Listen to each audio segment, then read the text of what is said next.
الحمد لله نحمده ونصلي على رسوله الكريم اما بعد فاعوذ بالله من الشيطان الرجيم بسم الله الرحمن الرحیم ان الانسان خلق ہلوعا، اللہ تعالیٰ فرماتے ہیں انسان جل باز ہے. اذا مسہ الشر جزوعا، جب اس کو کوئی مصیبت پہنچتی ہے تو جزا فضا شروع کر دیتا ہے، صبر سے کام نہیں لیتا. واذا مسہ الخیر منوعا، اور جب اس کو کوئی پیسہ میسا ملتا ہے، دولت آتی ہے اس کے پاس، تو کنجوس بن جاتا ہے، اس پہ سانپ بن کے بیٹھ جاتا ہے. کئی ہفتوں سے اسی آیت پر درس چل رہا ہے کہ جلد بازی کا مطلب کیا ہے. جلد بازی کا مطلب یہ ہے، اس پر میں نے کئی دفعہ بیان کیا نا پورا، کہ ہمارے سارے فیصلے اکثر جلد بازی میں ہوتے ہیں. نبی صلی اللہ علیہ وسلم کو دو صفات بہت پسند تھیں، الحلم برداشت اور سوچ سمجھ کے فیصلے کرنا. طلاقیں جلد بازی میں ہوتی ہیں، مار دھاڑ جلد بازی میں، بہت سارے کام ہمارے جلد بازی میں ہو. کسی کے بارے میں رائے جلدی قائم کر لیتے ہیں، کسی کو اچھا کہنے میں بہت جلدی کرتے ہیں، کسی کو برا کہنے میں بھی بہت جلدی کرتے ہیں. تو اسی طرح جو شخص بھی جس کی دل میں کوئی خواہش پیدا ہوئی، اس خواہش کو فوراً پوری کرنے کی کوشش کرنا، یہ بھی کیا ہے؟ جلد باز. آپ سوچ تو لو بھائی، یہ خواہش پوری کرنے سے آپ کو فائدہ ہوگا، نقصان ہوگا، کہیں لت تو نہیں پڑ جائے گی آپ کو؟ نشہ ہے، دل چاہتا ہے، لوگ کر لیتے ہیں بھائی، اس سے تو آپ تباہ و برباد ہوتے چلے جاؤ گے. تو جو خواہشات کا غلام ہوتا ہے وہ جلد باز ہوتا ہے،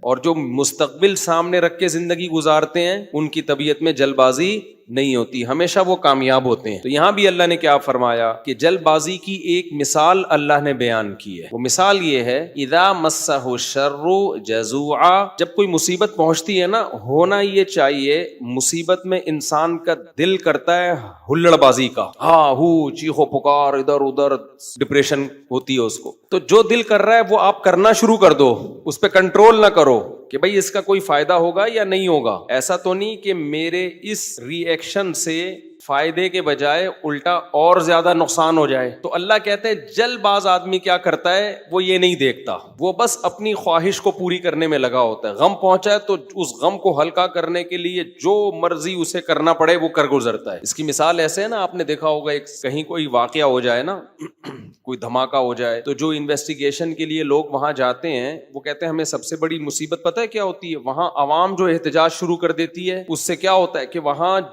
جن لوگوں نے کچھ کارروائیاں کی ہے نا، ان کے ثبوت مٹ جاتے ہیں. ہونا یہ چاہیے، پوری دنیا میں ہم نے ایک اصول دیکھا ہے، جہاں کوئی ایکسیڈنٹ ہو، کوئی واقعہ ہو نا، فوراً وہ روک دیتے ہیں، پورا ایک گھیراؤ میں لے لیتے ہیں کہ انویسٹیگیشن کرنے تو اس میں غلطی کس کی ہے، تاکہ اس کو سزا ملے. ہمارے یہاں کیا ہوتا ہے کہ پتہ ہی نہیں چلتا کہ غلطی کس کی ہے. اتنا کراؤڈ اکٹھا ہو جاتا ہے، اتنی عوام دائیں بائیں آگے پیچھے، جس کو پکڑ کے پبلک کوٹنا شروع کر دے تو بس وہی مجرم ہے. یعنی جس کو پہلے تھپڑ لگ گیا نا، سمجھو وہ کیا ہے، بس اسی نے کیا ہے. بہت کچھ الٹا پلٹا ہو جاتا ہے. تو وجہ کیا ہے بھائی؟ اپنے احتجاج فوراً کر لینا کسی بھی چیز پہ، سوچے سمجھے بغیر الزام ڈال دینا کسی کے اوپر. کئی سال پرانی بات ہے، کیس ہمارے سامنے آیا کہ ایک لڑکی کے نمبر پہ کہیں کوئی مس کال آ گئی. یہ گاؤں میں واقعہ ہوا تھا. اب غیرت مند بھائی تھا، اس نے دیکھا یہ کون ہے، دیکھا کسی لڑکے کا فون ہے، پہلے سے اس لڑکی کے بارے میں کسی نے اس کا دماغ، بہن کے بارے میں دماغ بھرا ہوا تھا، ہوتے اس نے کیا کیا، اس کو گولی مار دی. اب بہت پرانا قصہ ہے تو ابھی مجھے تھوڑے سے اس کے آثار باقی رہ گئے دماغ میں، پورا قصہ مجھے یاد نہیں ہے. بعد میں انکوائری کی پتہ چلا کہ جی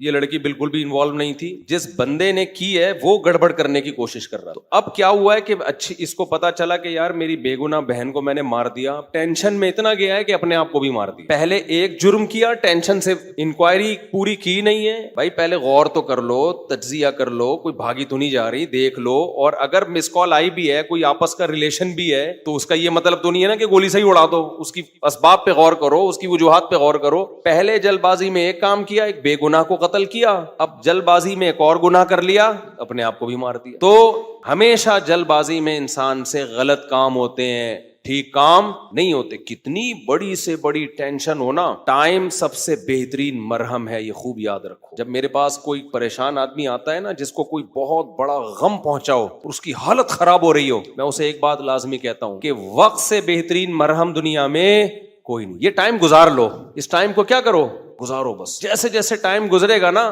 حالات اپنے آپ کو خود ہی ایڈجسٹ کرتے چلے جائیں گے. اللہ نے انسان کے باڈی میں ایسی ایک لچک رکھی ہے.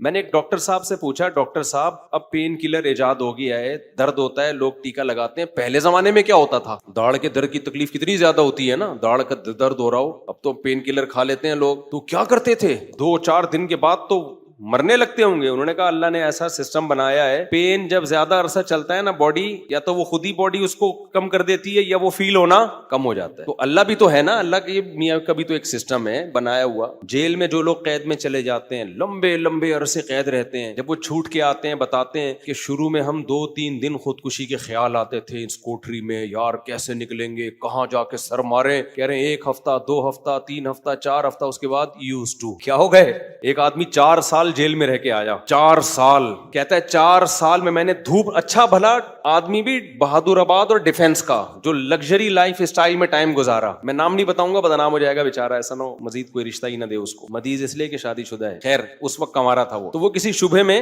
اٹھا کے لے گئے اس کو. اچھا بھلا ڈیفینس یا بہادر آباد کا لڑکا تھا. بہادر آباد بھی اچھا ایک ایسا علاقہ ہے, لگژری لائف اسٹائل میں پلا, زیادہ ٹائم اس کا یورپ اور یعنی یورپ میں گزرا ہے. کسی شبہ میں اٹھا لیا اس کو. 4 سال اس نے دھوپ نہیں دیکھی. کہہ رہے میں جب اندر گیا ہوں نا, ایک پپو فیملی کا, برگر فیملی کا بچہ اندر گیا تو کیا حال, لیکن کچھ چیزیں سنی ہوئی تھی, علماء کی تقریریں, کچھ صبر سے متعلق, کچھ ایک کہ بھئی جب مصیبت اللہ کی طرف سے آتی ہے اس میں اجر اللہ کی طرف سے. بھائی قصور تو نہیں تھا اس کا, اب یہ تو اللہ کی طرف سے مصیبت ہے. نبی صلی اللہ علیہ وسلم نے فرمایا ایک کانٹا بھی چبھتا ہے نا اس پہ بھی اجر ملتا ہے. اللہ تھوڑی غافل ہے, ہر چیز آزمائش ہے ہمارے لیے. خوب سمجھ لو, اتفاق سے کچھ بھی نہیں ہو رہا. یہ جو ہم سمجھتے ہیں نا بائی چانس ایسا ہو گیا ہے, یہ ہمیں دیکھنے میں ایسا لگ رہا ہوتا ہے, ورنہ بائی چانس کچھ بھی نہیں ہوتا. جو کچھ ہو رہا ہے اللہ کے ارادے سے ہو رہا ہے. خوشی بھی پہنچ رہی ہے اللہ کے ارادے سے, غم بھی پہنچ رہا ہے اللہ کے ارادے سے. تو نبی نے فرمایا کہ جس کو خوشی پہنچتی ہے نا مسلمان کو, کافر کو خوشی پہنچتی ہے کہتے بائی چانس, یہ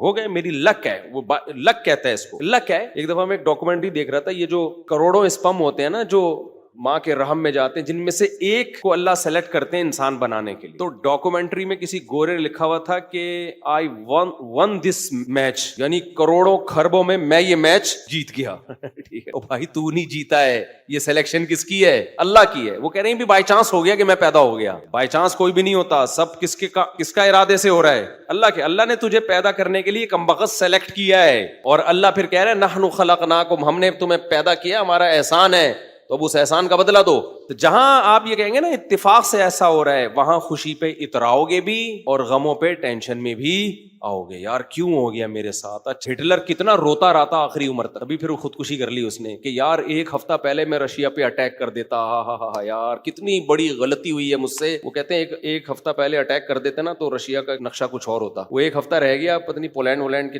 کس کے چکر میں رہ گیا, تو وہ رشیا نے اٹیک کر کے اس کی ایسی کی تیسی کر دی. تو روتا رہتا تھا وہ. ابے روتا رہتا نہیں, تو نے جو کچھ حرکتیں کی ہیں تو اللہ نے تجھے کیا دیا اس کا بدلہ. خیر تو توبہ کر لیتا, مسلمان ہوتا تو کیا کہتا, یار اللہ کی طرف سے چپت لگ گئی ہے میرے, اب توبہ استغفار کر لو. اور توبہ ایسی خاندانی چیز ہے یار, کچھ بھی ہو جائے. ہٹلر مسلمان ہوتا, کہتا میں نے ہزاروں لاکھوں انسانوں کو قتل کر دیا, بند کمرے میں جا کے گڑ گڑا لیتا اللہ سے, معاف کر دے اللہ. دنیا کو نہیں پتا چلتا, اللہ کیا کر دیتا, معاف. لیکن چونکہ کافر تھا تو کیا ہوا ہے, اس نے قوم کا مجرم تھا وہ, اس نے کہا کیا کر سکتے ہیں, اس کو پتا تھا پبلک نہیں چھوڑے گی, تو اٹھا کر کے مارکیٹ سے اپنے آپ کو شارٹ کر. انجام بھی برا, زندگی بھی بری. مسلمان کی زندگی بری ہو, کم از کم انجام اچھا اس کے اختیار میں ہوتا ہے. یار اللہ کو منا لو. اللہ کہتا ہے 100 انسانوں کے قاتل کو بھی میں بخش دوں گا. خیر میں وہ واقعہ سنا دوں میں. تو وہ کیا ہوا ہے کہ وہ بہادر آباد کا پپو بچہ جو ہے نا, کہاں چلا گیا, جیل. اب علماء سے اس کا تعلق تھا, ماشاءاللہ داڑھی بھی رکھی ہوئی تھی اس نے, کہ یار اب یہ غم کس کی طرف سے ہوتے ہیں, اللہ کی طرف سے. تو مجھے اپنا قصہ سنا, میں نے کہا یار 4 سال میں تو دھوپ میں نا ایک دن نہ بیٹھوں, میں ڈپریشن میں جانا شروع ہو جاتا ہوں. یہ جو بند کمروں میں لوگ سارا دن بیٹھے رہتے ہیں, پتہ نہیں کیسے. نیچر سے جس کو بھی محبت ہوگی نا, وہ دھوپ نہیں چھوڑ سکتا بھائی. بکریاں مرغی انڈے نہیں چھوڑ سکتا, دھوپ نہیں چھوڑ سکتا. وہ بکریاں مرغی تو چلو زیادہ ہو گیا, لیکن دھوپ نہیں چھوڑ سکتا وہ. تو میں نے کہا 4 سال آپ کیسے بند کمرے میں رہے ہیں, اور بھی قیدی تھے. کہہ رہے میں 2-3 دن تو ٹینشن میں رہا. پھر میں نے کہا اچھا یہ بھی نہیں پتا کہ نکلیں گے کب یہاں سے. یہ پتا ہو نا, آدمی کہتا ہے چلو 4 سال میں دن گننا شروع کر دو, یہ بھی نہیں پتا نکلیں گے ہی بھی نہیں نکلیں گے. کہہ رہے میں نے کہا جو ہونا تھا وہ تو ہو گیا, اب ہم تو جیل کی دیوار توڑ کے بھاگ نہیں سکتے. تو کہہ رہے میں نے کیا کیا, پھر وہاں پر میں نے اٹھک بیٹھک اور ایکسرسائز شروع کر کہ بھائی ٹائم کیا کرو, پاس کرو. ٹھیک. کہہ رہے اس کا فائدہ یہ ہوتا ہے 400 دفعہ میں بیٹھ کے, کیونکہ اور تو کوئی کام ہی نہیں ہے اسٹیمنا بنانے کے علاوہ. اسٹیمنا بنانے کے علاوہ کوئی کام ہے ہی نہیں. اچھا ہے بڑا پاورفل ماشاءاللہ, آپ کبھی ملو تو آپ دیکھو بہت زیادہ ساری طاقت جیل میں بنائی ہے اس نے. کہہ رہا ہے میں بیٹھ کے لگاتا تھا ان 4 پھر ڈپس لگاتا تھا, پتہ نہیں کتنے ڈپس لگا لیتا تھا, ایکسرسائز کرتا تھا. کہہ رہا ہے اس کا فائدہ یہ ہوتا تھا اتنا تھک جاتا تھا کہ مجھے نیند خاندانی آتی تھی. ظاہر ہے نیند تو 20 بیماری کا علاج ہے, ڈپریشن ختم کرنے کا سب سے بہترین ذریعہ ہی گہری نیند ہے. ڈاکٹر ڈپریشن کے مریضوں کو کیا دیتے ہیں؟ نیند کی گولیاں دیتے ہیں, سوتا رہے بس, پتہ ہی نہ چلے پی ٹی آئی آ رہی ہے کہ جے یو آئی آ رہی ہے کہ مسلم لیگ آ رہے ہیں, کہ یہ ٹینشن ہی ختم, اسٹیبلشمنٹ کیا کر رہی ہے چھوڑو. تو کہہ رہے ہیں میرے ساتھ جو قیدی تھے نا وہ بہت سے اس میں پاگل ہو گئے, کیونکہ بیٹھے رہتے تھے, سوچتے رہتے تھے ہر وقت دماغ میں نا کیا یہاں سے نکلیں کیسے, حالانکہ بہت سے جرم کر کے آئے ہوئے تھے, ٹھیک ہے, ان کا تو بنتا تھا. کہہ رہے 4 سال کے بعد رہائی کا فیصلہ ہوا. کہہ رہے ہیں جب باہر نکلے تو پھر دنیا جنت لگی. کہہ رہے اس نے 4 شادیاں استغفر اللہ کی ہیں, تو خیر کی ہیں, واقعی 4 کی ہیں. کہہ رہے اس سے مجھے پاور کیا ملی؟ کہہ رہے ہم تو مجرم تھے نہیں, ہم جب باہر آئے نا ہم نے کہا اچھا یہ ہوتا ہے, ٹوٹل سزا کیا ہے, کچھ بھی کر لو یہ ہے. کہہ رہے میرے اندر اتنا اسٹیمنا پیدا ہو گیا دنیا میں کچھ کر گزرنے کا. آپ کو پتا ہے جیل ہمارے مجرم بناتے ہیں, جیل میں جا کے نا اسٹیمنا بڑھ جاتا ہے مجرم کا, سمجھ رہے ہو. ایک تو اس کو یہ پتا ہوتا ہے آئندہ اس طرح سے کام کرو گے تو پکڑے نہیں جاؤ گے, اس طرح سے کیا تھا تو پکڑا گیا تھا نا, اب یہ والی غلطی نہیں کرنی. تو اس لیے شریعت میں جیل کی سزا نہیں ہے, شریعت میں ہے کہ اسی وقت نمٹا دو. چوری کی ہاتھ کاٹو, چلو بھائی نکل پتلی گلی سے, شاباش. ہم کیا کرتے ہیں چوری کی جیل, تو کہتا ہے یار اس دن وہ سی سی ٹی وی کیمرہ دیکھنا بھول گیا تھا میں, آئندہ تھوڑا خیال کروں گا. پھر وہاں سارے چور ہی بیٹھے ہوتے ہیں, کوئی نیک آدمی تو آیا نہیں ہوتا جیل میں, تو چور آپس میں ان کی کیا ڈسکشن ہوگی, وہ تہجد کی باتیں تھوڑی کریں گے. وہ بھائی تو نے کیا کرتا ہے, وہ میں نے اتنے بندے مار دیے, آپس میں ان کا گینگ بنتا ہے, پھر آپس میں نمبر ایک دوسرے کے ساتھ وہ شیئر کرتے ہیں کہ جب باہر نکلیں گے تو پھر دیکھتے ہیں ہم. اور 4 سال میں 10 سال میں کیا کچھ ہوتا ہی نہیں ہے, تو کچھ کرنے کی صلاحیت ان میں ویسے ہی ختم. وہاں جا کے کوئی یہ تھوڑی کہ وہ ماسٹرز کر رہے تھے یا پی ایچ ڈی کے اسکالر بن کے باہر آئے, یا کوئی انجینئرنگ مکمل کر لی اب باہر جاب ملے گی. 4 سال 8 سال زندگی بہترین ان کے ویسے ہی برباد ہو گئے. اب ان کے پاس کمانے کے لیے چپل چوری کے علاوہ اور کوئی راستہ ہوتا نہیں, یا باقی چوریاں ڈکیتیوں کے علاوہ کوئی راستہ ہی نہیں ہوتا ان کے پاس. تو نظام اتنا گندا ہے, اس لیے اسلام نے سزا رکھی ہے, اس میں ادھار نہیں رکھا. قصاص ہے, ثابت ہو گیا کہ بھائی اس نے بندہ مارا ہے, فوراً پکڑ کے وارثوں کے حوالے کیا جائے گا, بھائی تمہارا باپ مارا ہے, تم بتاؤ کیا کرنا ہے. اب وہ فیصلے میں دیر کر رہے ہیں تو اس دوران جیل میں بند کیا جائے, بھاگ نہ جائے. جیل میں اس کو تمام سہولتیں دی جائیں گی, بھائی یہ بندہ ہے بھاگے گا نہیں, جلدی 1 ہفتہ ہے آپ کے پاس, فیصلہ کرو گردن اڑانی ہے یا اس سے بارگیننگ کرنی ہے. تو بارگیننگ میں جو ٹائم لگ رہا ہے اس دوران جیل میں رہے ایک الگ بات. ایک آدھ ہفتہ سعودی عرب میں ایسا ہی ہوتا تھا, آپ کا پتہ نہیں کیا ہو رہا ہے. قصاص اب 1 ہفتہ, اس کے بعد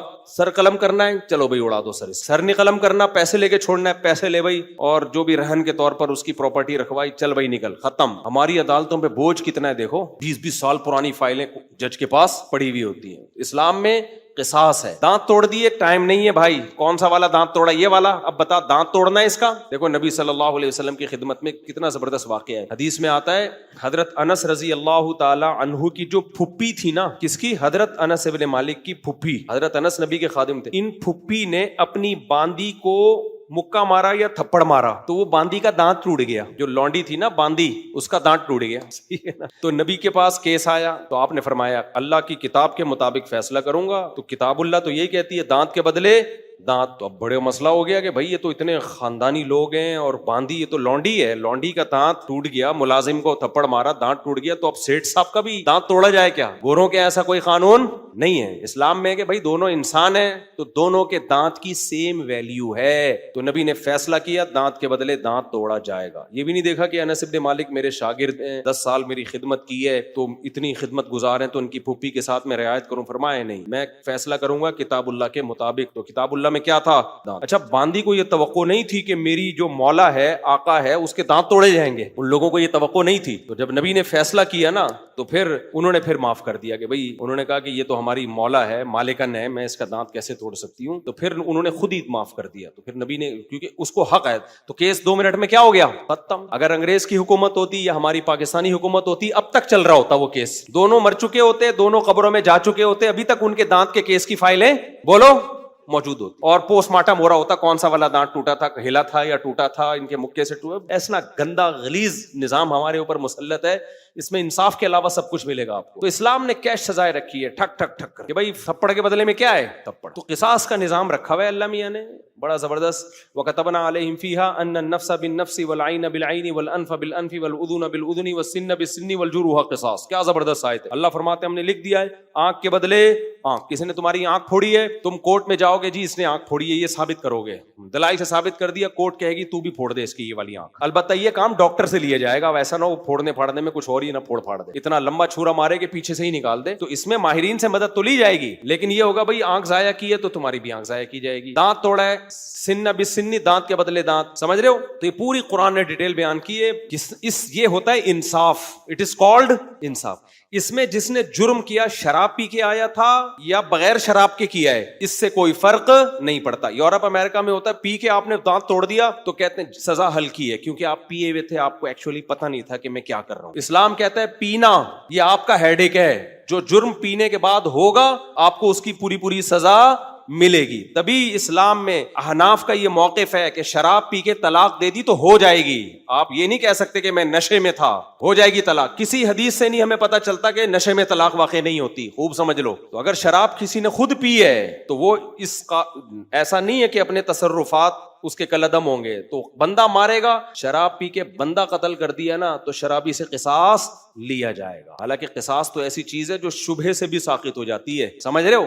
دیکھو ایک مثال دیتا ہوں. آپ نے ڈنڈا گھمایا کسی کے سر پھوڑ دیا، وہ مر گیا تو قصاص نہیں ہے، آپ کو قتل نہیں کیا جائے گا، دیت دی جائے گی. وجہ اس کی ہے کہ اس میں اس بات کا امکان تھا کہ ہو سکتا ہے یہ قتل نہ کرنا چاہ رہا ہو، غلطی سے بندہ مر گیا. جیسے موسیٰ علیہ السلام نے تھپڑ لگایا تھا قتل کرنے کی نیت سے تھوڑی، تو وہ بندہ ہی مر گیا. اب اس میں قصاص تھوڑی ہے بھائی، ہم نے جان کے تھوڑی مارا ہے. تو ڈنڈے میں اس بات کا امکان ہوتا ہے کہ بھائی ویسے ہی پتھر مار رہا ہو تو قتل کی ارادہ نہ ہو. آلہ جارحہ جسے کہتے ہیں نا، جو قتل ہی کے لیے بنے، بندوق ہے، چاقو ہے، اس سے کوئی مارے گا تو قصاص ہے. سمجھتے ہو کہ نہیں سمجھتے؟ ہاں، ڈنڈے سے کسی نے مارا اور دلائل سے پتا چل گیا کہ اس کی نیت ہی قتل کرنے کی تھی، وہ ایک الگ بات ہے. لیکن نارملی جو ہے نا، جب قتل کے لیے آلہ جارحہ کا ہونا ضروری ہے. اب مسئلہ یہ ہے، میں بات ہی پتہ نہیں بھول گیا جو بتانا چاہ رہا تھا. یہ میں نے ڈنڈے والی مثال کیوں دی ہے؟ ہاں دیکھو، میں بتانے کا مقصد یہ تھا کہ ذرا سا بھی شبہ آ جائے نا کہ پتہ نہیں اس کی نیت قتل کی تھی یا نہیں تھی، تو اس کا فائدہ کس کو ہوگا؟ قاتل کو. اس سے قصاص نہیں لیا جائے گا، کیونکہ ہو سکتا ہے یہ قتل نہ کرنا چاہ رہا ہو، غلطی سے بندہ مر گیا ہو، یہ تو سر پھوڑنا چاہ رہا ہو، خالی تھپڑ مارنا چاہ رہا ہو.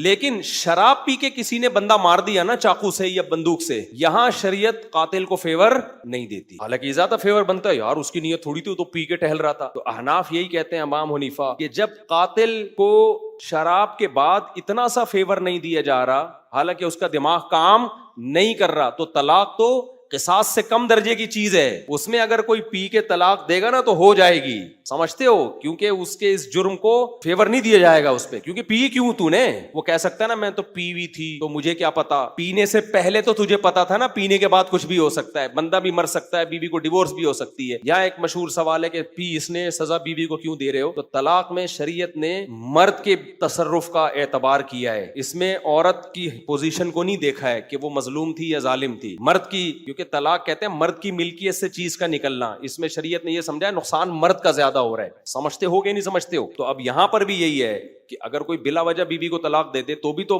عورت کا کیا قصور ہے، لیکن پھر بھی ہو جائے گی. تو ہم کہتے ہیں شراب پی کے دے رہا ہے تو بطریقہ اولا ہوگی. آج کل بہت زیادہ ہو رہا ہے، اور پھر لوگ فتوے دائیں بائیں سے لے آتے ہیں کہ جی وہ فلاں نے، سعودیہ کے مفتی نے فتوا دیا ہے طلاق نہیں ہوئی چونکہ پی وی تھی، فلاں نے فتوا دیا. آج کیا ہوا ہے، ایک آدمی نے کھڑے کھڑے بیوی کو 6 طلاقیں دی ہیں، سب نے یہاں کے مدارس نے فتوا دیا، طلاقیں ہو گئی ہیں. سعودیہ کے کسی مفتی سے لائیو ویڈیو کال پہ بات کی، اس مفتی نے بولا کہ میں کسی فقہ شقہ کو نہیں مانتا، کوئی طلاق نہیں ہے. میں نے کہا یہی اس کے جاہل ہونے کی دلیل ہے کہ 1400 سال سے جو اسلامی قانون مرتب ہوا آ رہا ہے، اس جاہل آدمی کو وہ پتہ نہیں ہے، اور یہ اٹھ کے آیا ہے اسلام سکھانے کے لیے. تو یہ جو کہتے ہیں نا فقہ شقہ نہیں مانتا، اس کا مطلب ہوتا ہے سارے گھاس کھا رہے تھے، ہم اکیلے آئے ہیں دنیا میں جو اب قرآن و سنت کو ہم نے سمجھا ہے. خیر، تو کہاں سے کہاں بات چلی گئی، بہت اسپیڈ مار رہا ہوں آج میں. ہاں، بہادر آباد سے پھر وہ جیل سے نکلے. ہاں، تو یہ میں عرض کر رہا تھا کہ اسلام کا نظام کتنا بہتر ہے یار. زنا کیا ہے 100 کوڑے مارو، چھوڑ دو بس اس کو، پھر ملامت نہ کرو اس کو. شادی شدہ نے زنا کیا، رجم کرو، قصہ ختم.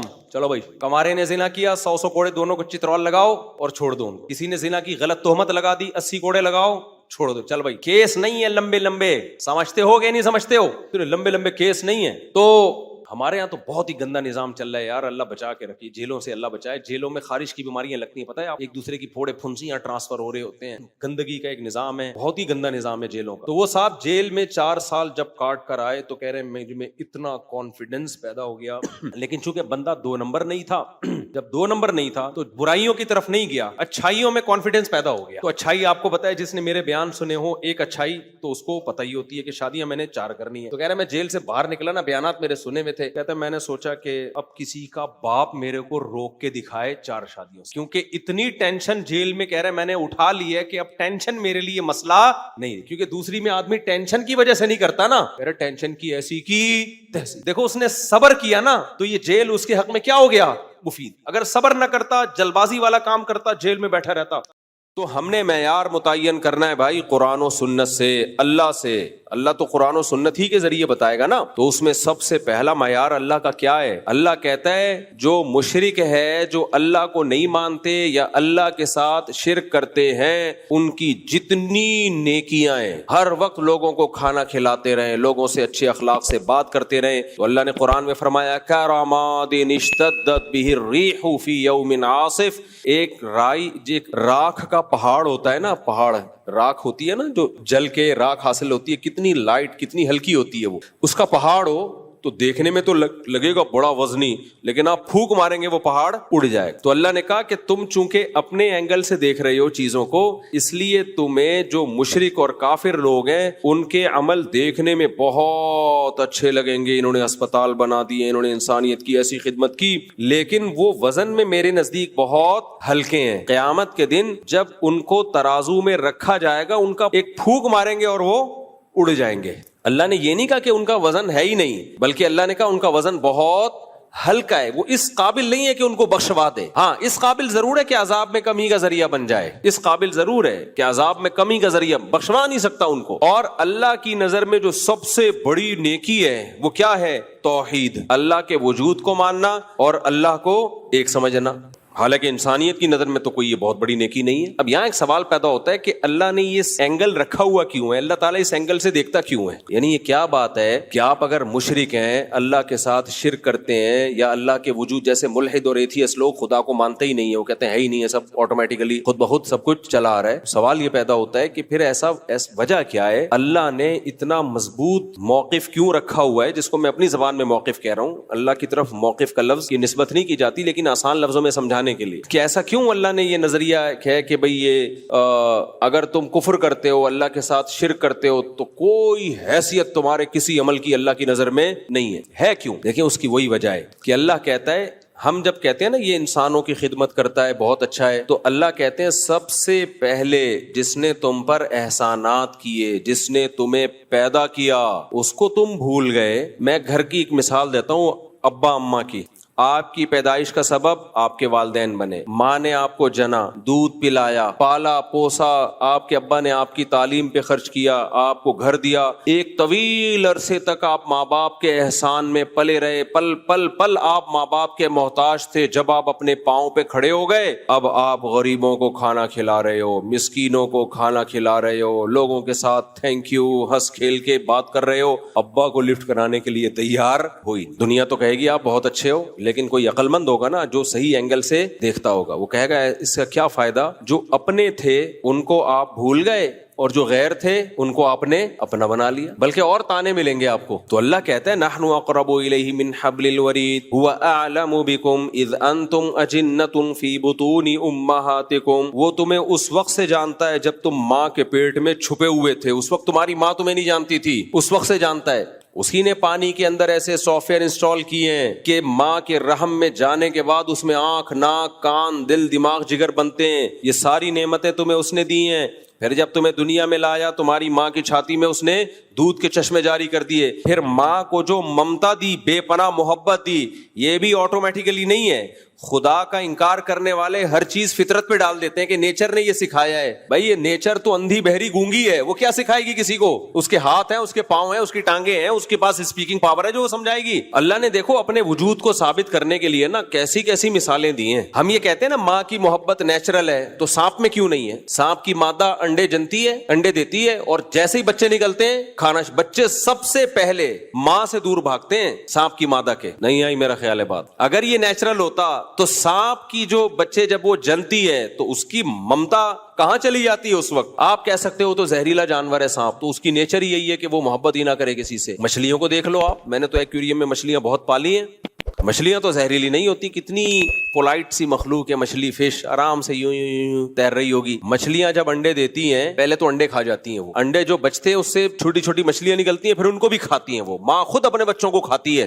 جو بچہ بچ نکلنے میں کامیاب وہ جی لیتا ہے، ورنہ اکثر بچے ماں بولو کھا جاتے. اور بھی مخلوق ہے ایسی، کچھ جانور ایسے ہیں جن میں ماں بچہ جن کے کھا جاتی ہے، اور کچھ جانور ایسے ہیں جن میں ماں کی بچے سے محبت ہوتی ہے، اور کچھ ایسے بہت زیادہ ہوتی ہے، اور کچھ ایسے اتنی زیادہ ماں بچے سے محبت کرتی ہے کہ اپنی جان دے دیتی ہے، بچے کو بچا لیتی ہے. اس سے پتہ چلتا ہے بھائی یہ خود بخود نہیں ہے، یہ ایک مینجمنٹ ہے. فطرت نے ہر ماں میں اس کی جو ہے نا ایک خاص طریقے سے محبت کے سافٹ ویئر انسٹال کیے ہوئے ہیں. کسی میں محبت زیادہ ڈال دی ہے، کسی میں کم ڈال دی ہے، کسی میں بالکل بھی نہیں ڈالی، اور کسی میں نفرت ڈال دی ہے، اور کسی میں بہت زیادہ نفرت ڈال دی ہے. تو یہ ماں کی محبت کو ہم نیچرل کہتے ہیں، یہ اپنی زبان میں کہتے ہیں، ورنہ نیچرل اصل میں اس دنیا میں کچھ بھی نہیں ہے، سب خدا کا پیدا کردہ ہے. اب جب آپ دیکھتے ہو نا کہ کون سے جانور ہیں جن کے ماں کے دل میں، اچھا کچھ جانور ایسے ہیں کہ ماں تو محبت کرتی ہے، باپ نہیں محبت کرتا بچوں سے. جیسے اکثر جانوروں میں باپ کے دل میں کوئی محبت ہوتی ہے بچوں سے. بھائی بکری اپنے بچے کو پالتی ہے، بکرا پالتا ہے جس کے بچے ہیں، مجھے لگ رہا ہے آپ لوگ کیا پالتا ہے، مجھے خیر بھی چپ بیٹھے ہیں. بکری بچے کو پالتی ہے، بکرا نہیں پالتا. گدھی گدھے کو پالتی ہے، گدھا نہیں پالتا. اس کو کوئی ہوش ہی نہیں ہے کہ میرا بچہ ہے یا پڑوسیوں کا بچہ ہے، اس سے کوئی فرق. مچھلیوں میں کیا ہوتا ہے، بچے پیدا ہوئے مچھلیاں کھانا شروع کر دیتی ہے، لیکن بعض مچھلیاں ایسی ہیں اتنی محبت کے جو پیر ہے نا، ماں بھی پالتی ہے اور اس مچھلی کا باپ بھی پالتا ہے. تو اگر یہ خود بخود ہو رہا ہوتا نا تو اس میں اتنی خوبصورت مینجمنٹ نہ ہوتی. اب سائنسدانوں نے جب غور کیا نا کہ کون سی جانور ایسا ہے جس کی ماں میں محبت بہت زیادہ ہے، کسی میں کم ہے، کسی میں ماں اور باپ دونوں میں ہے، اور کسی میں بالکل بھی نہیں ہے، تو دیکھا کہ جن جانوروں کا گروتھ ریشو بہت کم ہے، اور وہ بہت کم ہے، ان میں ماں کی ممتا بہت زیادہ. اور کچھ جانور ایسے ہیں جن کا گروتھ ریشو بھی کم ہے، اور ان میں بچوں کے مرنے کے چانسز انوائرمنٹ اور ماحول کی وجہ سے بہت زیادہ ہیں. تو ان میں ماں کی اور باپ کی ممتا زیادہ نہیں بلکہ بہت سے بھی زیادہ ہے. اور کچھ جانور ایسے ہیں جن کی گروتھ ریشو بھی کم، اور وہ طوفانی ہواؤں میں پیدا ہوتے ہیں، اور بے تحاشا ان کو طوفان جھیلنے پڑتے ہیں. تو ان میں صرف ماں اور باپ کی محبت نہیں، پورے خاندان کی محبت ڈالی ہوئی ہے، سارا خاندان مل کے بچے کو پالتا ہے. یہ جو پینگوئن ہے، آپ اس کی ویڈیو سے آ کے دیکھو. ابے وہ پینگوئن نہیں جو 3 پیس سوٹ اور ٹائی پہن کے وہ سمندر کے گرد گھوم رہے ہوتے ہیں، 3 پیس سوٹ اور ٹائی میں نہیں، وہ جس کو پانی کی بلی کہتے ہیں میرے خیال ہے اردو میں، وہ 3 پیس. مجھے تو ایسا لگتا ہے، میں نے دیکھا ہے وہاں ناروے وغیرہ میں نا، تو وہ 3 جاپان میں بھی برف میں ہوتے ہیں نا وہ، تو وہ انہوں نے ان کا ماحول بنایا ہوا، سخت شدید سردی میں رہتے ہیں. تو یہ انٹارکٹیکا وغیرہ میں جہاں پر بہت برفانی ہوائیں، طوفان، تو بچہ ان طوفانوں کو نہیں جھیل سکتا. تو اس کے لیے اللہ نے میں نے کتاب پڑھی ہے، اس پہ ڈاکومنٹری نہیں دیکھی، ایک سائنٹسٹ کی میں نے کتاب پڑھی ہے، کئی سال ہو گئے، پوری مجھے یاد نہیں ہے وہ، کہ کیسے اس کی ماں اور باپ دونوں مل کے ایک بچے کو پالتے ہیں. ہم ایسے 19 کو نہیں پال سکتے، جیسے وہ چڑھاتا رہوں گا، میں چڑھاتا رہوں گا، جیسے وہ اللہ نظر سے بچائے. تو جیسے وہ ارشاد بھٹی نے مجھ سے پوچھا تھا نا کہ آپ یہ قوم کی خدمت کر رہے ہیں، وہ بھی بیچارہ فیملی پلاننگ والوں سے متاثر ہے نا، کہنے بہت اچھی خدمت ہو رہی، بہت اسٹائل سے وہ طنز مارے تھے اس نے. تو لوگ سمجھتے ہیں میں شرمندہ ہو جاؤں گا، میں شرمندہ ہوں، لیکن اس پہ شرمندہ ہوں کہ پروگریس جتنی ہونی چاہیے اتنی ہے نہیں، پھر میں شرمندہ ہوں. جو رزلٹ ہونا چاہیے وہ ہے نہیں. 19-20 تو آپ آج کل آپ کے پی کے میں جاؤ آرام سے، 19-20 کوئی مسئلہ ہی نہیں. تو خیر تم کتنے ہو؟ 6 بہن، تو تم 19 کہہ رہے ہو ان کو یار. خیر وہ ایک آدمی سے کسی نے پوچھا آپ کے کتنے بچے، آپ کے ابا کیا کرتے ہیں؟ انہوں نے کہا ہم لوگ 28 بہن بھائی ہیں. تو اس نے کہا میں پوچھ رہا ہوں آپ کے ابا کرتے کیا ہیں؟ کہہ رہے میں نے بتایا نا ہم لوگ 28 بہن بھائی ہیں. کہہ رہا بھائی میں پوچھ رہا ہوں کرتے کیا ہیں؟ تو کہہ رہے یہ کام نہیں ہے کیا؟ یہ کام. خیر وہ ایک مزاح تھا.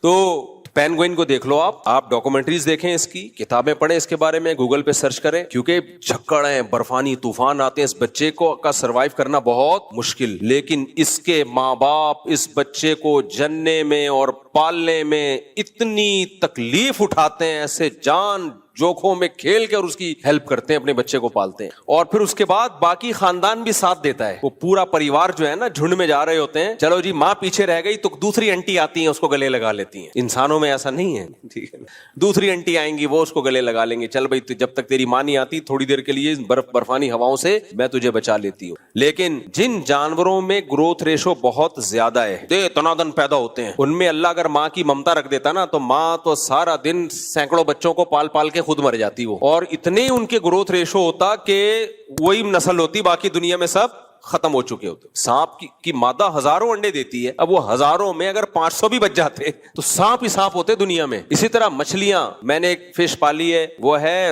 کون سی فش ہے, گولڈن فش, موٹی سی نہیں ہوتی, 10,000 انڈے کہتے ہیں ایک وقت میں دیتی ہے وہ. 10 ایسی مچھلیاں ہیں, 10,000 انڈے اور 20 50 ہزار انڈے, پھر ان سے 50 ہزار بچے نکلتے ہیں. اب آپ سوچ لو 50,000 بچے نکلے, وہ 50 کے 50,000 ماں نے پال پوس کے اسکول بھیج کے ٹیوشن فیس لگا کے سارے ویکسین کروا کر اس کو جوان کر دیا. ان 50,000 کی جب شادی ہوگی تو ایک ایک کے 50,000, تو 50,000 کو 50,000 سے ضرب دو تو اکائی دہائی سینکڑا ہزار 10,000, کیا اکائی دہائی سینکڑا ہزار 10,000 لاکھ 10 لاکھ کروڑ 10 کروڑ ارب, تو تقریباً 5 ارب یا 50 ارب, صحیح کیلکولیشن کر لینا گھر بیٹھ کے, 50 ارب تھوڑے دنوں میں ہو جاتا. تو مچھلیاں ہی مچھلیاں ہوتی میرے بھائی, سمندر میں تو پاؤں رکھنے کی بھی جگہ نہیں ہوتی, پھر وہ سب مر جاتی, متعفن پھیلتا. تو اللہ نے کہا اتنے بچے یہ پیدا کر رہی ہے تو ان کی ماں کے دل سے اللہ نے ممتا چھین لی, بولا کھاؤ, جو نکل گیا وہ میچ جیت جائے گا. ٹھیک ہے, وہ پہلے دن سے ہی بھاگنا شروع کرتا ہے, پہلے اماں سے جو نکل گیا وہ جیت گیا. تو بھائی یہ ماں کے تو وہ بھی مچھلی ہے. تو اچھا کچھ جانور ایسے نر اور مادہ دونوں مل کے پال رہے ہیں اس کو, تو یہ پورا ایک مینجمنٹ ہے. قرآن کی اس آیت کو یاد رکھو. قرآن جہاں بھی اللہ کی کائنات کے مظہر ہمارے سامنے رکھتا ہے کہ کائنات میں یہ کچھ ہو رہا ہے, یہ کچھ ہو رہا ہے, 2 لفظوں میں اللہ اپنی قدرت کو بیان کرتے ہیں. اللہ کہتے ہیں ذالک تقدیر العزیز العلیم. بہت زبردست آیت ہے, اللہ کرے سمجھ میں آ جائے. جو اللہ کا انکار کرنے والے لوگ ہیں نا, اللہ ان کو نہیں چھوڑے گا. اللہ کہتے ہیں تم کتنے نیک ہو, کتنے نیٹ کلین, تھینک یو, اور ہر وقت اچھی اچھی باتیں کرتے ہو, غریبوں کو کھانا کھلاتے ہو, ہسپتال بنا دیے, یتیم خانے بنا دیے, اور بہت ہی nice person, nice to meet you. یہ سب جب تم سے کوئی ملتا ہے تو لوگ کہتے ہیں نائس ٹو میٹ یو, بہت خوش ہوتے ہیں. اور لیکن اگر تم مجھے نہیں مانتے, اللہ کہتے نہیں چھوڑوں گا, کیونکہ تم نے چھوٹا جرم نہیں کیا, چھوٹا جرم نہیں کیا. ایک ایسی ذات کا انکار کر دیا جس کی قدرت کی نشانیاں صبح و شام اپنی آنکھوں سے دیکھتے ہو, صبح و شام دیکھتے ہو, تو تمہیں اس کا کیوں خیال نہیں آیا؟ تو تقدیر العزیز العلیم, تقدیر کہتے ہیں مینجمنٹ, اندازہ, ایڈجسٹمنٹ. یہ سب الفاظ تقدیر کے لفظ میں سما سکتے ہیں. ایڈجسٹمنٹ ہے اس میں, مینجمنٹ ہے اس میں, ایک ہمیں ایک کیلکولیشن ہے اس میں, ایک ہوائی نہیں ہے, ورنہ نظام چل نہیں سکتا تھا. اب ملحد اور ایتھیس کیا بولتا ہے؟ ایتھیس بولتا ہے کہ حسن اتفاق ہے اس لیے ایسا ہو رہا ہے, یعنی خوبصورت مینجمنٹ ہے نیچر کی وجہ سے. اللہ کیا کہتے ہیں؟ خوبصورت مینجمنٹ ہے نیچر کی وجہ سے, لیکن اس نیچر کو بنانے والا کون ہے؟ خالق. خود بخود یہ نیچر بنی نہیں ہے. یہ فزکس کے جو لا ہیں اور جو پوری دنیا جن قوانین پہ چل رہی ہے, یہ خود بخود نہیں بن سکتے, یہ ہو نہیں سکتا. تو اس لیے اللہ کی نظر میں سب سے بڑا مجرم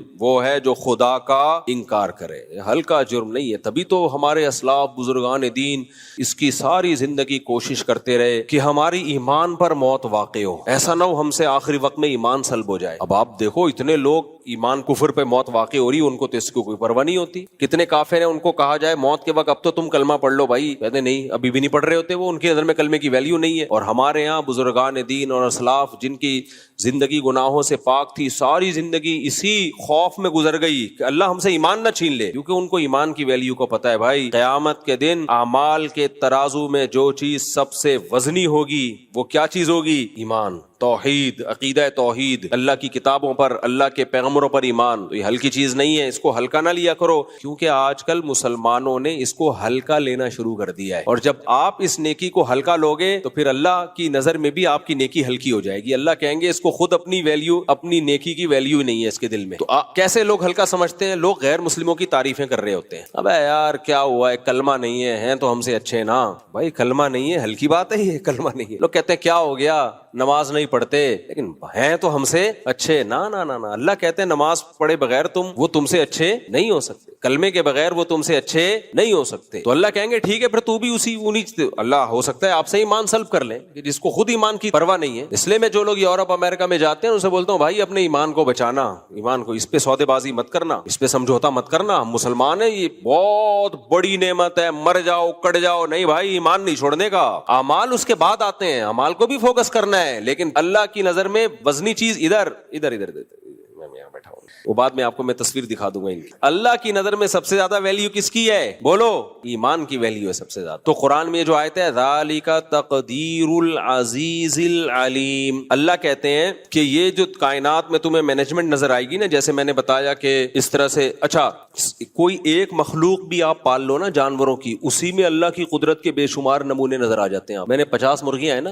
4 مرغیاں تھیں تو ہوتے ہوتے اب ایک سال میں 50-60 ہو گئی. اب آپ دیکھو اللہ کی نظام دیکھو, مرغی کھانے کے لیے ہے نا, انڈے دینے کے لیے. اب وہ مرغے اتنے ہو گئے ہیں, مرغیاں برابر ہیں, مرغوں نے ایک دوسرے کو مار مار کے بیڑا غرق کیا ہوا ہے. کل ایک جنازہ مرغے کا نا, ہمارے مالی نے تصویر بھیجی, ایک جنازہ دیکھ رہے ہو آپ, اس کی آخری سانسیں چل رہی ہیں. وہ مجھے بار بار کہہ رہے ہیں مفتی صاحب کچھ مرغے ذبح کر کے کھا جاؤ. میں نے کہا دیکھو اللہ نے یہ مرغے کھانے کے لیے پیدا کیے ہیں. کس کے لیے پیدا کیے؟ نہیں کھاؤ گے نا یہ آپس میں لڑیں گے. نسل کے لیے چند مرغے ہی ہوں گے, مرغیاں زیادہ رکھو مرغے کم رکھو, یہ اللہ نے بتا دیا ہمیں کہ نسل کے لیے چند مرغے ہوں گے, باقی کس کے لیے؟ کھانے کے لیے. نہیں کھاؤ گے تو یہ آپس میں لڑ لڑ کے ایک دوسرے کو مار دیں گے. تو کل سے پھر میں نے کاٹنا شروع کی ہے. آج اگر بٹیر کی دعوت نہ ہوتی تو آج میں نے دیسی مرغا کھانا تھا. تو حقیقت یہ آپ کی بصیرت کی آنکھیں کھلی ہو نا تو ایک ایک چیز میں آپ کو اللہ کی قدرت نظر آئے گی. کوئی کام نر پیدا ہوتے ہیں کٹنے کے لیے پیدا ہوتے ہیں. لگتے ہیں کھانے کی مخلوق ہے, تم کھا نہیں رہے تو یہ آپس میں ماریں گے ایک دوسرے کو. نسل بڑھانے کے لیے تو 8-10 مرغیوں پہ ایک مرغا کافی ہے, باقی تو کھانے کے لیے ہے. کیوں نہیں کھا رہے؟ کنجوسی کر رہے ہو, مار دوں گا. جنازے اٹھیں گے, کل ایک جنازہ تھا بس وہ پہلے ہی سبق, 3-4 جنازے تو اٹھ چکے ہیں, خود ہی مار رہے ہیں. مرغے اتنے اگریسو ہوتے ہیں نا, وہ ایک دوسرے کو برداشت نہیں کرتے, اور مارتے بھی مرغیوں کی محبت میں ہے. وہ تو عشق میں مرتا ہے ایک مرغا, وہ کہتا ہے یہ مرغی میری ہے, وہ کہتا ہے تیری میری ہے, وہ پھر لڑتے ہیں, مار دیتے ہیں ایک دوسرے کو. ایک جو جیت گیا اس کو مرغی مل گئی. وہ ہے نا, وہ ایک مرغی کے پیچھے بھاگ رہا تھا, مرغی گاڑی کے نیچے آ گئی. مرغا کہتا ہے جان دے دی عزت پہ آنچ نہیں آنے دی, اس نے جان دے دی عزت پہ آنچ نہیں آنے. یہ ایک الگ اینگل سے سوچ رہا تھا مرغا. خیر, تو یہ بھی ایک آپ کو میں بات بتاؤں جنرل نالج کی. آج کل نا مچھلیوں کی فارمنگ شروع ہو گئی ہے. ڈاکٹر لوگ یہ کہتے ہیں اگر یہ فارمی مرغی نہ ہوتی تو آج دیسی مرغیاں اتنی نہیں تھی کہ لوگوں کی گوشت کی ضرورت پوری کر لیتی. یہ بالکل غلط ہے, یہ بالکل غلط. ضرورت ایجاد کی ماں ہے. اگر یہ ہم فارمی مرغی نہ ہوتی نا, جو کراس بریڈنگ کر کے ایک نسل نکال لی ہے, تو دیسی مرغیاں لوگ پال رہے ہوتے گاؤں دیہاتوں میں, پھر بھی ہماری ضرورت پوری ہو رہی ہوتی. اصل میں ہوتا یہ ہے کہ یہ جو کاروباری لوگ ہیں نا, جو سرمایہ دار لوگ ہیں, ان کی ہوس کو پورا کرنے کے لیے یہ سارے چوچلے ہوتے ہیں. ان کی ہوس کو پورا کرنے کے لیے ان کو چاہیے کہ ہماری انویسٹمنٹ کم ہو اور آؤٹ پٹ اس کا بہت زیادہ ہو. پھر وہ جب ایک چیز سوسائٹی میں پھیل جاتی ہے تو ظاہر ہے دیسی مرغیوں کی جو پروڈکشن ہے وہ خود بخود کم ہو جائے گی. اب ہم یہ کہہ سکتے ہیں کہ بھائی دیسی مرغیاں ہماری گوشت کی ضرورت پوری نہیں کر سکتی, لیکن اگر فارمنگ کو ختم کر دیا جائے تو یہ دیسی پوری کریں گی. کیونکہ میں نے تو مرغیاں پال کے دیکھا ہے, ایسے ان کی گروتھ ہوتی ہے نا, 1 سے 2, 2 سے 4, 4 سے 8, 8 سے 16, 16 سے 32 ملٹی پلائی ہوتی چلی جاتی ہے. ان کی نسل کو روکنا ممکن نہیں ہوتا. اگر آپ کے پاس تھوڑی سی بڑی جگہ ہے, آپ بیزار آ جاؤ گے مرغیوں سے, اتنی اسپیڈ سے پھیلتی ہیں یہ. تو یہی حشر ہم نے مچھلی کے ساتھ کیا. کراچی میں اتنی مچھلی پیدا ہوتی ہے, اتنی مچھلی پیدا ہوتی ہے, آج تک کبھی ایسا نہیں ہوا ہوگا کہ آپ مارکیٹ میں گئے ہو اور مچھلی نہ ملی ہو پورے ملک میں. لیکن سرمایہ داروں نے کیا کیا کہ ان کو پیسہ کمانا ہے, دولت کمانی ہے, انہوں نے مچھلی کی بھی فارمنگ شروع کر دی. فیڈ کھلا کھلا کے اس کو بڑا کر دو اور تالاب میں پالو, نہ اس کو وہ ماحول ملتا ہے بھاگنے دوڑنے کا, نہ وہ اس کو آرگینک خوراکیں ملتی ہیں. اب رزلٹ کیا نکلا, وہ اتنی سستی ہے کہ اب سمندر سے خریدنا لوگوں نے جو آرگینک ہے وہ چھوڑ دی. بھائی یہ بہت سستی مل رہی ہے, اور تاجروں نے بھی اسی کو فوکس کیا, یہ جلدی تیار ہو جاتی ہے. نتیجہ کیا نکلے گا, جو سمندروں میں شکار ہو رہا ہے اسے چھوڑ چھوڑ کے لوگ کس پہ سیٹ ہو جائیں گے. یہاں تک کہ اب فشری جہاں سے سمندری مچھلی نکلتی ہے وہاں بھی فارمی مچھلی جا کے بک رہی ہوتی ہے. فارم کی مچھلی وہاں جاتی ہے اور لوگ فشری سے سمندر کی سمجھ کے لا رہے ہوتے ہیں. تو جب یہ زیادہ ہو جائے گا تو تاجر اس پہ سیٹ ہو جائیں گے. پھر یہ اس طرح کی باتیں سوسائٹی میں ہوں گی, بھائی یہ تو اس بڑا زبردست ہو گیا کہ فارمی مچھلی کے تالاب بن گئے, ورنہ آبادی اتنی بڑھ چکی ہے کہ سمندر کی مچھلی ہماری ضرورت پوری نہیں کر سکتی. تو یہ ہوتا ہے نقطہ بادل وقوع. کوئی کام آپ پہلے حماقت کر لیتے ہو, پھر اس کے بعد اس کے آپ حکمتیں تلاش کرنا شروع کر دیتے ہو. ورنہ خوراک کے معاملے میں چاہے دیسی مرغی ہو چاہے مچھلی ہو, آبادی کو ڈبل در ڈبل کر دو, دگنا در دگنا کر دو. نہ سمندر نے کبھی ہاتھ روکا ہے اور نہ کوئی خوراک کی کبھی کمی ہوئی. یہ سب ہوائی باتیں جن کی کوئی لاجک نہیں بنتی. جب آپ ایک آرٹیفیشل پہ سیٹ ہو جاؤ گے پھر ظاہر ہے پھر تو آپ کو پھر تو یہ کہنا پڑے گا کہ اب دیسی جو ہے وہ ہماری ضرورت پوری نہیں کرتی. ورنہ دیسی ہی کھاتے آ رہے تھے لوگ, جب ضرورت ہوتی تھی کھا لیتے تھے. خیر, تو اللہ نے کیا فرمایا, ذالک تقدیر العزیز العلیم. یہ اندازہ ہے, مینجمنٹ ہے. اللہ کہتے ہیں ایسی خوبصورت مینجمنٹ تمہیں کائنات میں نظر آئے گی. اور یہ مینجمنٹ بھی صرف کوئی مینیجر ہونا ضروری نہیں ہے. جس کی طرف سے یہ مینجمنٹ ہے اس میں 2 صفات کا ہونا ضروری ہے. ہے, ورنہ اس کے بغیر یہ مینجمنٹ ہو نہیں سکتی تھی. ایک انتہائی طاقتور ہو, جو چاہے کر سکتا ہو. نمبر 2, اس کو ہر چیز کا علم ہو. بعض دفعہ آپ کے پاس طاقت ہوتی ہے, نالج نہیں ہوتی, تو بھی آپ کام کر ہی نہیں سکتے. مثال کے طور پر کسی کے پیٹ میں درد ہے, وہ آیا آپ کے پاس طاقت ہے, ایک جبڑا پھاڑ سکتے ہو اس کا, یوں کر کے پیٹ چیر سکتے ہو, لیکن آپ کے پاس نالج نہیں ہے کہ پیٹ کے درد کا علاج کیسے ہوتا ہے. آپ تھپڑ مار مار کے اس کو درد ٹھیک کر رہے ہو, جیسے مائیں بچوں کو تھپڑ مار مار کے چپ کرا رہی ہوتی ہیں. بچہ رو رہا ہے سر میں درد, ناک میں درد کی وجہ سے یا گلے میں درد کی وجہ سے, مائیں تھپڑ مار مار کے طاقت کا استعمال کر کے اس کو چپ کرا رہی ہیں. وہ چپ ہونے کے بجائے اور چیخ چیخ کے رو رہا ہوتا ہے. وجہ کیا ہے؟ ماں کے پاس طاقت تو ہے, نالج نہیں ہے کہ یہ رو کیوں رہا ہے, نالج نہیں ہے, تو سمجھتی ہے طاقت کے زور سے میں بچے کو دبا دوں گی, ڈرا کے نا چپ کرا دوں گی. وہ چپ نہیں ہوتا. دوسرا یہ کہ آپ کے پاس نالج تو ہے لیکن طاقت ہی نہیں ہے. مثال کے طور پر آپ کو پتا ہے اس کے کمبخت کے پیٹ میں درد اس لیے ہو رہا ہے, استغفر اللہ, کمبخت نہیں کہنا چاہیے, اس کے پیٹ میں درد اس لیے ہو رہا ہے کہ اس کو قبض ہے. نالج ہے آپ کے پاس, اور قبض کا علاج بھی آپ کو پتا ہے کہ جی قبض کا علاج یہ ہے کہ جمال گوٹا, وہ نہیں جو بھینس کے منہ میں ڈالا تھا, بھینس نے پہلے پھونک مار دی تھی تو اسی کے منہ میں چلا گیا تھا, تو جمال گوٹا اس کو کھلا دیا جائے, یا کوئی بھی ڈاکٹر لوگ بتاتے رہتے ہیں یہ قبض کی گولی ہے, یہ کھا لی جائے. نالج تو ہے لیکن اتنے پیسے ہی نہیں ہے کہ آپ وہ گولی خرید کے لے آؤ, تو بھی آپ کچھ نہیں کر سکتے. تو دنیا میں جو کامیاب لوگ ہوتے ہیں ان کے پاس کسی کام کے کرنے کی طاقت بھی ہوتی ہے اور اس کام کے بارے میں نالج بھی ہوتی ہے, تو آپ کامیاب ہو سکتے ہیں. ادروائز آپ صرف باتیں ہی پھینکتے رہو گے, کچھ بھی نہیں ہوگا. جیسے لوگ بڑے بڑے ویژن بناتے ہیں, یہ کر لیں گے وہ کر لیں گے, بھائی آپ کے پاس وسائل کیا ہیں؟ وسائل کچھ بھی نہیں ہے ہمارے پاس, تو پھر کچھ بھی نہیں ہو سکتا. اور اگر وسائل ہیں لیکن نالج ہی نہیں ہے کہ کس وقت کیا, کون سا وسیلہ اور کون سا ذریعہ ہم نے استعمال کرنا ہے, تو بھی فائدہ نہیں ہوگا. تو اب کیا مسئلہ ہے؟ اللہ کہتے ہیں اس پوری کائنات میں تم غور کرو گے تو 2 نتیجوں تک پہنچو گے, ایک بلکہ 3 نتیجوں تک پہنچو گے. نمبر 1, اس کا بنانے والا کوئی ہے, یہ خود بخود نہیں ہے. نمبر 2, بنانے والا بہت طاقتور ہے, جو چاہے کر سکتا ہے. نمبر 3, صرف طاقتور نہیں ہے, اس کے پاس نالج ہے, علم بہت زیادہ ہے. اس کو پتا ہے کس کی نسل بڑھانی ہے, کس کی نسل گھٹانی ہے. اس کو پتا ہے مفتی طارق مسعود کے بچے زیادہ ہونے چاہیے. خیر یہ تو ایک بیچ میں ایسی مثال آ گئی. اس کو پتا ہے کہ کون سی مخلوق کی نسل بڑھنی چاہیے, کون سی مخلوق کی نسل گھٹنی چاہیے. دیکھو آسٹریلیا میں ہم جو یہ قربانی کے جانور ذبح کرتے ہیں نا, ترس آتا ہے ہمیں, یار بیچارے جوان ہٹے کٹے ذبح کر کے ہم کھا جاتے ہیں. ان کے جینے کی عمر تھی, اگر ہم ان کو ذبح نہ کریں نا, یہ ہمیں کھا جائیں. یہ کیا کریں؟ ہمیں کھا جائیں. یا تو ان پہ بہت زیادہ ظلم ہوگا, یا بھوکے مریں گے, یا ہمیں کھا جائیں. ہمیں کیسے کھا جائیں میں ایکسپلین کرتا ہوں, مثال سے سمجھاتا ہوں. یہ جو 4 قسم کے جانور ہیں نا جن کا شریعت نے حکم دیا کاٹ کے کھا جایا کرو ان کو ذبح کر کے, اگر آپ ان کو نہیں کھاتے نا, یا بقرعید میں ذبح نہیں کرتے, یا کھاتے ہی نہیں ہو آپ ان کو جینے دیتے ہو, ان کے پیٹ کمبختوں کے اتنے بڑے بڑے ہوتے ہیں نا کہ ان کو 2 ٹائم پوری دیگیں چاہیے. بھینس کو کیا چاہیے پتا ہے؟ 2 ٹائم, 2 روٹی نہیں چاہیے اس کو پورا ونڈا چاہیے, اتنی بڑی تعداد میں. بھائی اس کو بند کروا دینا, یہ ہمیشہ بے وقت یہاں سے, ایک تو یہ ویسے بھی الارم کے طور پر اذان کا ٹھیک ہے ہی نہیں اذان کا بجنا, تو اتنے بڑا ان کا پیٹ ہوتا ہے. ہمارے محلے سے نا ایک گائے بھاگ گئی تھی بقرعید کے دنوں میں, بچڑا تھا بھاگ گیا تھا, ذبح کرنے کے لیے لگے تو بعض دفعہ وہ بچڑا بھاگ جاتا ہے, اتنا طاقتور ہوتا ہے, بھاگ گیا. وہ بھاگا وہ غائب, مل ہی نہیں رہا, یعنی کہاں غائب ہو گیا. 3-4 دن کے بعد ملا, پھر وہ ہڈیوں کا ڈھانچہ بن گیا تھا. وجہ کیا ہے؟ اس کو بھائی 2 ٹائم پیٹ بھر کے خوراک چاہیے تھی. وہ کہاں سے لیتا؟ وہ یہ پودوں سے, اور باہر اتنا تھوڑی مل جاتا ہے اس کو. تو یہ وہ جانور ہیں جن کو کون کھلاتا ہے؟ انسان. اور انسان کا اس پہ خرچہ نہیں, ٹھیک ٹھاک خرچہ ہوتا ہے. آپ کہہ سکتے ہو کھیتوں میں تو جانور خود کھا رہے ہوتے ہیں, تو وہ کھیت بھی اگائے جاتے ہیں باقاعدہ. ہاں یہ جنگلی جانور ہیں جو جنگلوں میں گھوم رہے ہوتے ہیں, تو ابھی ان کی قربانی کا شریعت نے ہمیں حکم نہیں دیا, ان کی قربانی سے قربانی ہوتی نہیں ہے. اب ہوتا کیا ہے؟ اونٹ اتنا پانی پیتا ہے, اتنی خوراک ہے اس کی, اگر آپ ان کی نسل کو ایسے ہی چھوڑ دیں گے, کاٹ کے کھائیں گے نہیں, تو یہ جنگلوں کے جنگل کا صفایا کر دیں, زمین کی گھاس اور گرینری کو یہ ختم کر دے. اگر آپ کو یقین نہ آئے نا, آسٹریلیا میں جا کے دیکھو. آپ آسٹریلیا میں 100-150-200 سال پہلے انگریز اپنے ساتھ مسلمانوں کو لے کر گئے تھے ہندوستان سے, پشاور سے بھی کچھ لوگ گئے, تو یہ لوگ اپنے ساتھ اونٹ لے گئے تھے مسلمان, بحری جہازوں میں اونٹ لے جا کے انہوں نے جنگلوں میں کام وام کیے جو بھی. تو پھر یہ جب واپس آئے تو اونٹ وہیں چھوڑ دیے انہوں نے. اب وہاں اونٹ کا گوشت نہیں کھایا جاتا, آسٹریلیا میں گورے نہیں کھاتے. نتیجہ کیا نکلا ہے؟ ان اونٹوں کی نسل اتنی بڑی ہے. 2 واقعات تو میرے سامنے ہیں. میں جب لاسٹ ٹائم آسٹریلیا گیا اس وقت بھی, اور اس سے پہلے جب آسٹریلیا گیا اس وقت بھی یہ واقعہ ہوا کہ ان کی گورنمنٹ نے 10,000 اونٹ پسٹل سے فائر کر کے مارے ہیں جنگلوں میں. کتنے اونٹ؟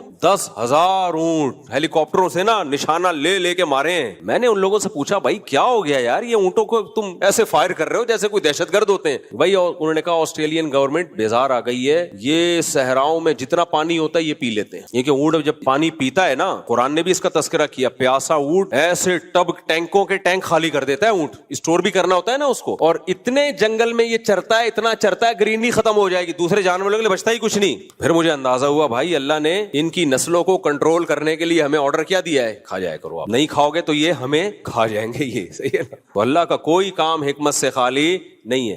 اب انڈیا کی لوگ مثال دے سکتے ہیں, بھائی انڈیا میں تو گائے کو ذبح نہیں کیا جاتا, وہاں تو گائے ماتا کے ساتھ بڑی سیوا کی جاتی ہے اس کی, اور اس کو نہیں کھاتے, تو وہاں تو کوئی ایسا واقعہ نہیں ہوتا. نا نا نا نا, آپ ڈاکومنٹریز یوٹیوب میں دیکھ لو کہ انڈیا میں جو گائے جب بڈھی ہو جاتی ہے, بیل جب بڈھا ہو جاتا ہے, اس بیچارے کا حشر کیا ہوتا ہے, بھوک سے تڑپ تڑپ کے مرتا ہے. وہ چند گایوں کی تو ہمیں نظر دکھا دیتے ہیں وہ کہ اس کو کوئی گھر میں لے گیا, اس کی مرم پٹی کی, اور اس بڑھیا کو بیچاری کو گھر میں رکھ کے کھلانا پلانا شروع, ذبح کرنا نہیں ہے کیونکہ وہ انہوں نے اس کو ماں بنایا ہوا ہے. لیکن وہ غریب آدمی کب تک کھلائے گا؟ وہ کہے گا میں اپنے بچوں کو کھلاؤں یا گائے ماتا کو کھلاؤں, اپنی سچی مچی کی ماتا کو کھلاؤں یا اس ماتا کو کھلاؤں؟ وہ تو پریشان ہو جاتا ہے. نتیجہ کیا نکلتا ہے؟ وہ جانور سسک سسک کے مرتے ہیں. وہ ویڈیوز نہیں ڈالی جاتی, کچھ لوگوں نے تو ڈالی ہیں, کچھ ہندوؤں نے وہ ویڈیوز ڈالی ہیں, لیکن انہوں نے یہ دکھانے کے لیے ڈالی ہیں کہ دیکھو ہم ہندو ہیں, ہمیں گائے کا احترام کرنا چاہیے, لیکن ہمارے یہاں گایوں کا حشر کیا ہو رہا ہے, بیچاری کیسے سسک سسک کے تڑپ تڑپ کے مر رہی ہیں. تو یہ بھوک پیاس سے سسک کے تڑپ کے مریں گے یہ, اگر ہم ان کو ذبح کر کے کھائیں گے نہیں. تو اللہ کا دین ہے نا اسلام, اس لیے اللہ نے کہا کہ بھائی ابھی کھا لو تو اس میں کیا ہوگا, تمہارے کام بھی آ جائے گا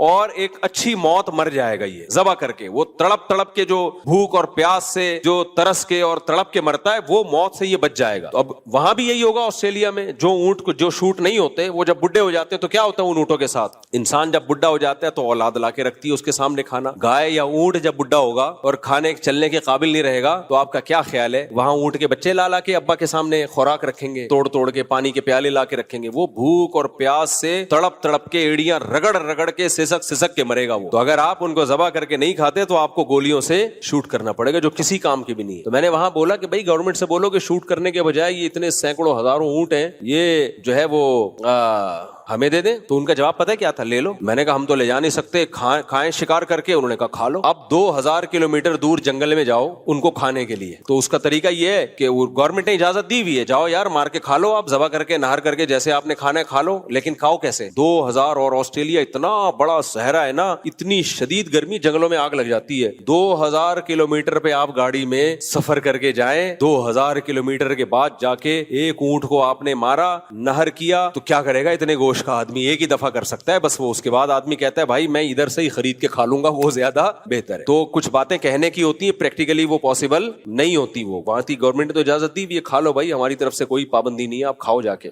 لیکن اتنا مشکل ہے اس کو کھانا, اس کو لائے گا کون؟ اور پھر وہ اونٹ بھی اتنے وحشی ہو چکے ہیں, اس کا بھی خطرہ ہے کہ اونٹ کے آپ نے اونٹ کو کھانے سے پہلے اونٹ آپ کو نہ کھا جائے. اتنے وحشی اونٹ تو ایسے ٹانگتا ہے انسان کو, آپ نے بقرعید میں ویڈیو دیکھی ہوں گی نا, یوں پکڑتا ہے ادھر سے اور اٹھا کے چھت پہ رکھ دیتا ہے بندے کو, اتنا بڑا تو اس کا منہ ہے. خیر, تو اللہ نے کیا فرمایا, ذالک تقدیر, یہ مینجمنٹ ہے. ایک اور جگہ قرآن میں اللہ نے فرمایا, اللہ الذی خلق 7 سماوات ومن الارض مثلہن, اللہ نے 7 آسمان اور زمینیں پیدا کی, لتعلموا ان اللہ علی کل شیء قدیر, تاکہ اس کائنات کے بننے کے عمل کو اور اس میں جو مینجمنٹ ہے اس کو دیکھ کے تمہیں پتہ چل جائے اللہ ہر چیز پر قدرت رکھتا ہے. وَأَنَّ اللَّهَ قَدْ أَحَاطَ بِكُلِّ شَيْءٍ علما, اور اللہ کا علم بھی کامل ہے, کیونکہ قدرت اور علم دونوں چیزیں مل کے انسان کو کچھ کرنے کے قابل بناتی ہیں. دونوں میں سے ایک صفت بھی نہیں ہو تو آپ کچھ کرنے کے قابل نہیں رہتے. تو اللہ نے اپنے ہونے کے, اپنی توحید کے اتنے دلائل قائم کر دیے اور بتایا کہ تم ایک ایک چیز میں میرے محتاج ہو. تو اللہ کی نظر میں اب اگر آپ اللہ ہی کو نہیں مانتے تو آپ اتنے